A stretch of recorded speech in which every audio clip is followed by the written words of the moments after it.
बिस्मिल्लाहिर्रहमानिर्रहीम। स्टूडेंट, आज का जो हमारा लेक्चर है वो मैं आपको पढ़ाऊंगी कि विद रिप्लेसमेंट सैम्पल पॉइंट्स आप कैसे बनाते हो।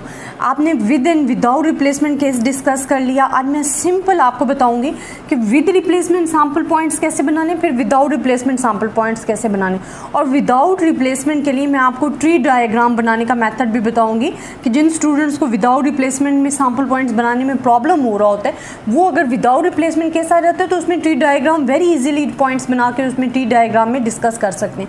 अब विद रिप्लेसमेंट सैम्पल पॉइंट्स बनाने हैं स्टूडेंट, मैं आपको पॉपुलेशन एक सपोज करके बताती हूँ ताकि आपको इजीली पॉइंट्स जो हैं वो बनाने आ जाए। अब आपके पास जो पॉपुलेशन है वो है 3, 7, 11 एंड 15। यह आपके पास आ जाती है पॉपुलेशन। पॉपुलेशन को आप शो करते हो कैपिटल N के साथ, या आप शो कर रहे होते हो पॉपुलेशन को।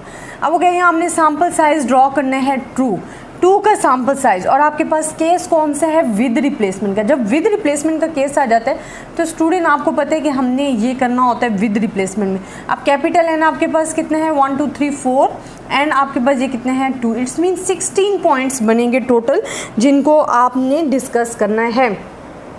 अब विद रिप्लेसमेंट आपके पास है 16 पॉइंट्स बनेंगे। सबसे पहले तो आप नंबरिंग दे दो कि जो आपने पॉइंट्स बनाने हैं वो आपके पास कितने बनने हैं, ताकि आपको पता हो कि आपने जो पॉइंट्स बनाने हैं वो आपके पास कितने हैं। और ये आपके पास इजी मेथड है, इसमें कुछ भी डिफ़िकल्टी नहीं है। ये मैंने पॉइंट्स नंबरिंग दे दी है। अब स्टूडेंट आपने क्या करना है, आपको पता है कि टोटल पॉपुलेशन आपके पास कितनी है, 4 है। आपके पास टोटल नंबरिंग कितनी है, 16 सैम्पल पॉइंट्स बनेंगे। आप उसको पॉपुलेशन से डिवाइड कर दो, इट्स मीन 4 का क्या मतलब है कि आपने एक एक डिजिट को 4 टाइम लिखना है for the case of the with replacement में। विद रिप्लेसमेंट बार बार बता रही हूँ, नॉट विदाउट रिप्लेसमेंट। तो हमने 3 को 4 टाइम लिखो। पहले हमारे पास डिजिट 3 है, ये मैंने 3 को 4 टाइम लिखा। फिर मेरे पास क्या है 7, मैंने 7 को 4 टाइम लिखा। देन मेरे पास क्या है 11 को मैं 4 टाइम लिखूँगी। देन मेरे पास 15 है, मैं 15 को 4 टाइम लिखूँगी। ये मेरे पास फर्स्ट डिजिट सॉल्व हो गया। अब मैंने क्या करना है, क्योंकि मेरे पास लास्ट में 4 है, जब तक 1 नहीं आता मैं इसको मज़ीद फर्दर जो है डिवाइड करती जाऊँगी। मैं फिर 4 से डिवाइड कर दूँगी तो मेरे पास 1 आ गया। इट्स मीन फिनिश हो गया। मैंने 2 सैम्पल साइज ड्रॉ किए थे, मैंने 2 सैम्पल पॉइंट्स जो हैं वो बनाने हैं। अब यहाँ 1 का मतलब है कि आपने एक एक डिजिट को 1 टाइम लिखना है। अब आपके पास क्या आ जाएगा 3, 7, 11, 15। यहाँ भी आप देखो 3, 7, 11, 15। यहाँ भी आप यही काम करोगे 3, 7, 11, 15। यहाँ नेक्स्ट में भी आप यही करोगे 3, 7, 11 और 15। और ये आपके पास सैम्पल पॉइंट्स जो हैं वो बन जाएंगे, जिसके लिए आप देखते हो कि सैम्पल पॉइंट्स जो हैं वो in the case of with replacement जो आपके पास रेडी होंगे।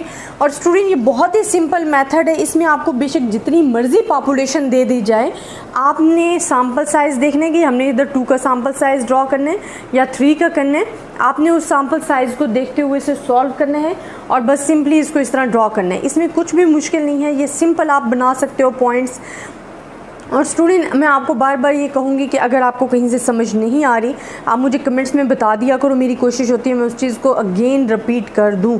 सैम्पल पॉइंट्स जो हैं वो विद रिप्लेसमेंट के लिए आप ऐसे बनाओगे। इंशाल्लाह नेक्स्ट वीडियोज़ में मैं आपको बताऊँगी कि अगर आपके पास केस विदाउट रिप्लेसमेंट के लिए आ जाता है तो उसके लिए आपने सैम्पल पॉइंट्स कैसे बनाने हैं।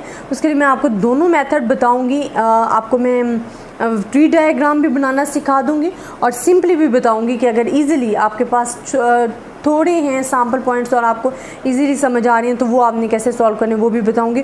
और इंशाल्लाह इसके लिए मैं n=3 के लिए भी बताऊंगी कि आपने सैम्पल पॉइंट्स कैसे बनाने हैं। आई होप स्टूडेंट आपको मेरा लेक्चर समझ में आया होगा। अगर आपको किसी भी किस्म की प्रॉब्लम है, कोई भी कन्फ्यूजन है तो आप मुझसे डिस्कस कर सकते हो। अपनी दुआ में याद रखिएगा। अल्लाह हाफ़िज़।